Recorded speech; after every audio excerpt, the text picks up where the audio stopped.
Mengapa MBG banyak dibenci? Bongkar realita di balik triliunan rupiah. 1,2 triliun per hari, 36 triliun per bulan, angka yang bikin geleng-geleng kepala kan?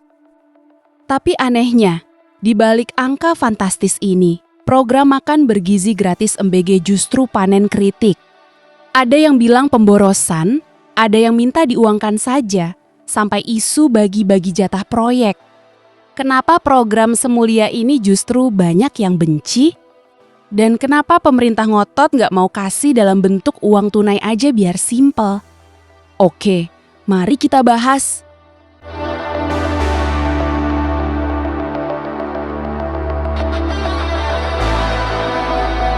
Sebelum kita bahas masalahnya, kalian harus tahu, MBG bukan eksperimen baru. Indonesia justru termasuk yang telat. Bergabung dengan 107 negara lain yang sudah punya kebijakan makan sekolah nasional. Jepang Kushoku sudah memulai program ini sejak tahun 1889. Hasilnya, Jepang jadi salah satu negara dengan standar kesehatan dan disiplin makan terbaik di dunia. Amerika Serikat memulai National School Lunch Program sejak 1946.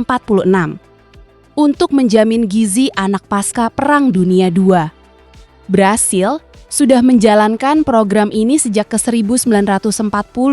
Menariknya, Brasil mewajibkan 30% bahan makanan dibeli langsung dari petani lokal. Ini persis seperti mimpi Indonesia sekarang. Swedia dan Finlandia, bahkan di sana. Makan siang gratis sudah diwajibkan oleh undang-undang sejak 1940 agar semua anak punya kesempatan belajar, yang setara tanpa rasa lapar. Secara global ada lebih dari 466 juta anak yang menerima makan siang gratis tiap hari. Jadi, secara konsep, dunia sudah membuktikan ini berhasil. Sesuai pidato Presiden Prabowo Subianto, tujuannya jelas, jangan sampai ada anak Indonesia yang nggak makan saat pelajaran. Kalian yang pernah sekolah sambil nahan lapar pasti tahu rasanya. Pelajaran nggak ada yang masuk, semuanya mantul alias blank. Nggak semua anak beruntung bawa bekal atau uang jajan. Kalaupun ada uang, larinya paling ke gorengan atau es yang kurang sehat.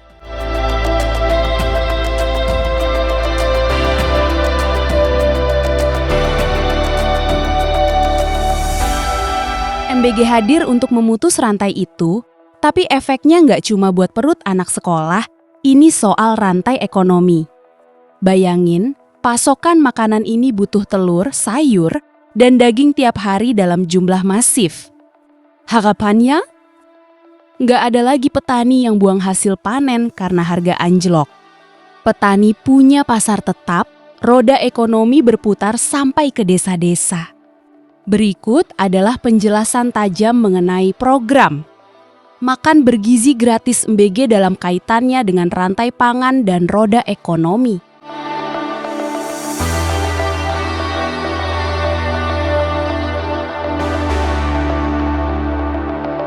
Pertama, memutus rantai tengkulak dan ketidakpastian harga. Selama ini, masalah utama petani kita adalah ketidakpastian pasar. Saat panen raya harga anjlok. Saat tidak musim, barang langka. Program MBG menciptakan pasar raksasa yang terjamin. Dengan kebutuhan 1,2 triliun per hari, negara menjadi pembelian terbesar off-taker hasil tani. Jadi petani tidak perlu lagi membuang sayuran karena harga murah atau dipermainkan tengkulak. Mereka punya kontrak jelas, tanam hari ini, pasti dibeli negara besok.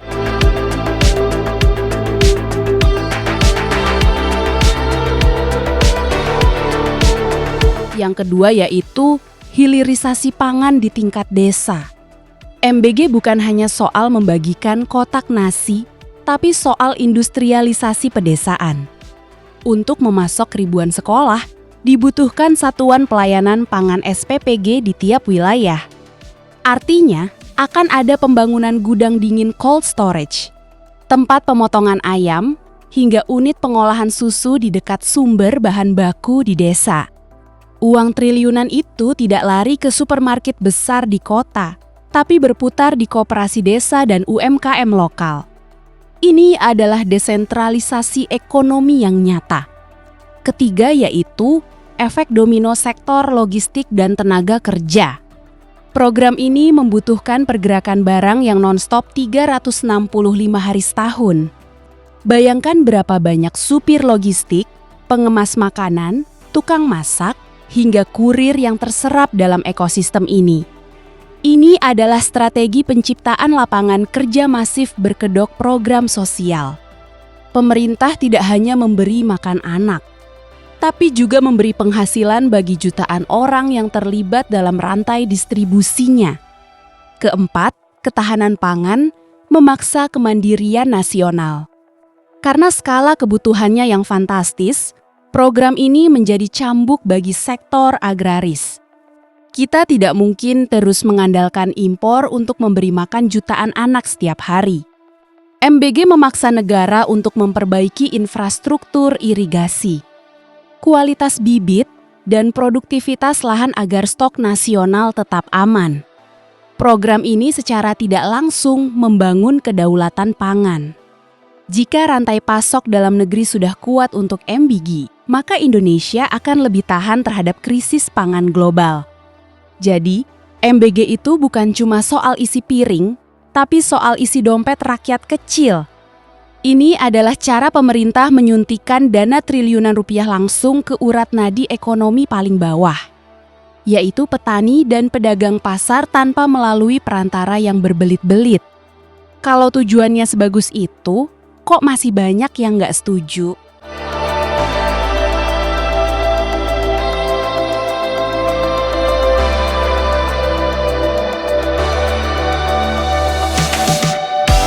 Jujur saja, masalahnya bukan di tujuan mulianya, tapi di sisi politik dan anggaran. Banyak yang menilai proyek MBG salah. Mulai dari pembangunan satuan pelayanan pemakanan gratis SPPG, operasional, sampai tender bahan baku hanya dinikmati oleh orang-orang dalam atau simpatisan kabinet. Istilahnya, yang nggak kebagian jatah pasti berisik. Jadi, kebencian ini seringkali bukan karena programnya buruk, tapi karena mereka merasa cuma jadi penonton di tengah perputaran uang triliunan ini. Dari sinilah muncul isu pengawasan hingga usulan, mending diuangkan saja. Nah, ini poin menarik.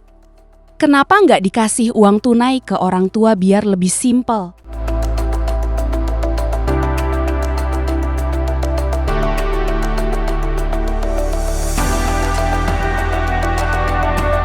Belajar dari pengalaman BLT atau PKH, kenyataan di lapangan itu pahit.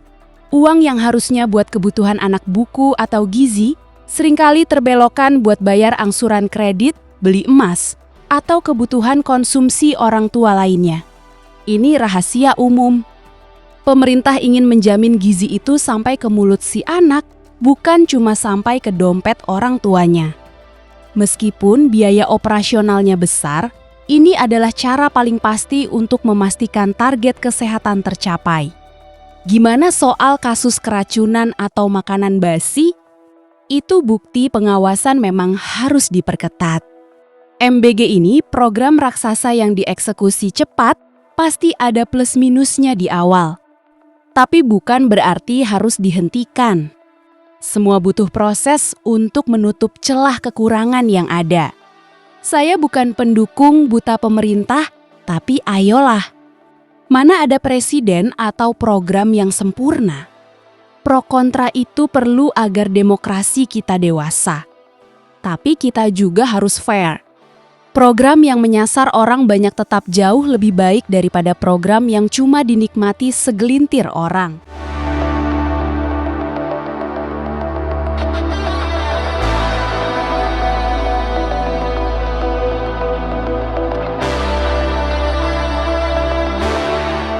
Kalau kamu belum pernah ngerasain lapar karena nggak punya makanan, atau ngerasain hinanya pinjem uang ke tetangga cuma buat beli beras, mungkin kamu nggak berhak bicara sinis soal MBG. Gimana menurut kalian?